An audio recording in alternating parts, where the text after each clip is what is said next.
Hello, guys and girls. Welcome to a new thing I'm doing. I'll be reading creepypastas. I don't know why I've always loved creepypastas. I think a lot of people do, but I'm just gonna start doing them. The first creepypasta today is one of my personal favorites, Pokemon Creepy Black. That's begin. I'm what you call a collector of bootleg Pokemon games, Pokemon Diamond and Jade, Chaos Black, etc. It's amazing the frequency with which you can find them at pawn shops, Goodwill, flea markets, and such. They're generally fun, even if they are unplayable, which they often are. The mainstream streams and poor quality make them numerously hilarious. I've been able to find most of the ones that I've played online, but there's one that I haven't seen any mention of. I bought it at a flea market about 5 years ago. Here's a picture of the cartridge, in case anyone recognizes it. Unfortunately, when I moved 2 years ago, I lost the game, so I can't provide you with any screenshots. Sorry. This game started with the familiar Nidorino and Gengar intro of Red and Blue version. However, the press start screen has been altered. Red was there, but the Pokemon did not cycle through. It also said Black version under the Pokemon logo. Upon selecting New Game, the game started with Professor Oak's speech and quickly became violent that the game was specially. So exactly, red version. After selecting your starter, if you looked at your Pokemon, you had an option, additional Bulbasaur, Charmander, or Squirtle's other Pokemon, Ghost. The Pokemon was level 1.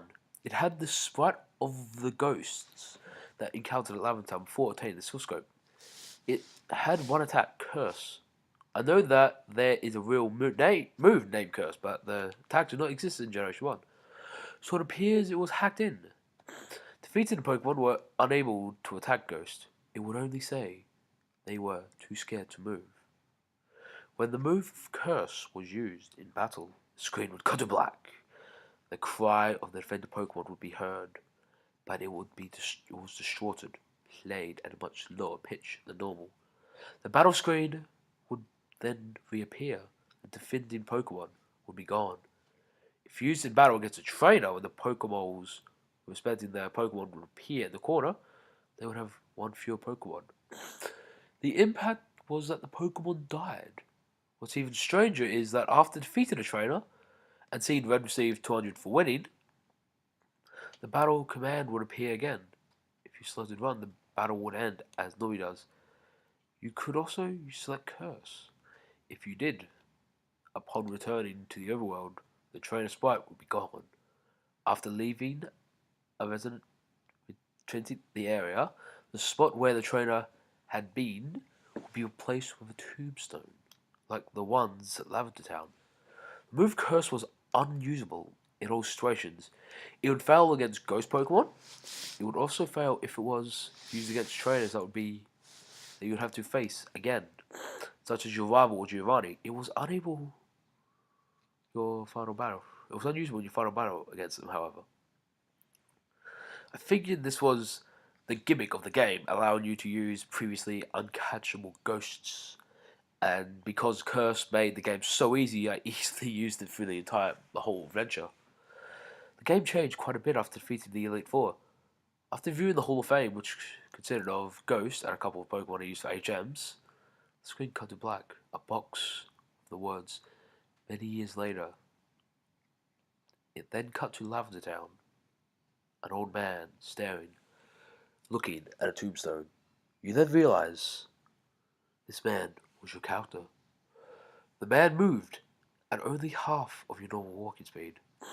You no longer had any Pokemon with you, not even Ghost, who up to this point had been impossible to remove from your party if you deposit it in the PC. The overworld was entirely empty. There was no people at all. There were still the tombstones of the trainers that you'd cursed on, however. You could go pretty much anywhere in the overworld at this point, for your movements were limited by the fact that you had no Pokemon to use HMs. And regardless of where you went, the music of Lavender Town continued on an infinite loop. After wandering for a while, I found that if you go through Dicklet's cave, one of the cuttable bushes that normally blocks the path on the other side is no longer there, allowing you to venture and return to Palatown. Upon returning, entering your house and going to the exact title where you start the game, the start screen, the screen would cut to black, then the sprite of a canopy appeared. They were replaced by a Weedle and then a Pidgey, and I soon realized, as the Pokemon progressed from Rattata to Blastoise, that these were all the Pokemon that I had to use Curse on. After the end of my rival's team, a youngster appeared, then a Bugcatcher. These were the trainers I had cursed. Throughout the sequence, the Lavender Town music was playing, but it was slowly decreasing pitch. By the time your rival appeared on screen, it was little more than dramatic mumble. Another cut to black. A few moments later, the battle screen suddenly appeared. Your trainer sprite was now that of an old man, same as the one who teaches you how to catch Pokemon in Viridian City. Ghost appeared on the other side, along with the words "Ghost wants to fight." You couldn't use items. You had no Pokemon. If you tried to run, you couldn't escape. The only option was fight. Using fight would immediately cause you to use struggle, which didn't affect Ghost, but did chip off a little bit of your health. When it was Ghost's turn to attack, it would simply say, event ... Eventually, when your HP reached a critical point, Ghost would finally use Curse. The screen cut to black a final time. Regardless of the buttons you pressed, you were permanently stuck in the black screen. At this point, the only thing you could do was turn off your Game Boy. When you play again, new game was the only option. The game had erased the file. I played through this hacked game many times, and every time the game ended with this sequence several times, I didn't use Ghost at all, though he was impossible to remove from the party in these cases. I did not show any Pokemon or trainers, and simply cut to climactic battle with Ghost. I'm not sure what the motives were behind the creator of this hack. It was pretty dumbly depressed though. So it was Percival, not for memory Gan. It was very well done for a bootleg. It seemed he was trying to convey a message.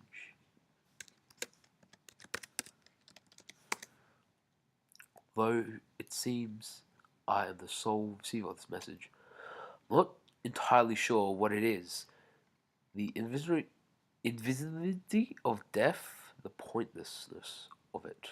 Perhaps we are simply trying to inject death, darkness into a children's game. Regardless, the children's game has made me think, and it has made me cry. To be honest, guys, first creepypasta I ever read was Pokemon Black Arts. Everyone calls it Creepy Black, and I will admit, probably one of the best creepypastas out there. The only bullshit thing in this entire thing is literally, I lost it when moving. Come on, cliche much. But if you ever want to get creepypastas, give this a read. And I apologize for struggling to read at times. I'm bad at reading, shit like that. But I hope you guys like this video. And if you did, hit the subscribe button. Hit the subscribe button and like button and comment down your favorite creepypasta. I'll see you next time. Peace out.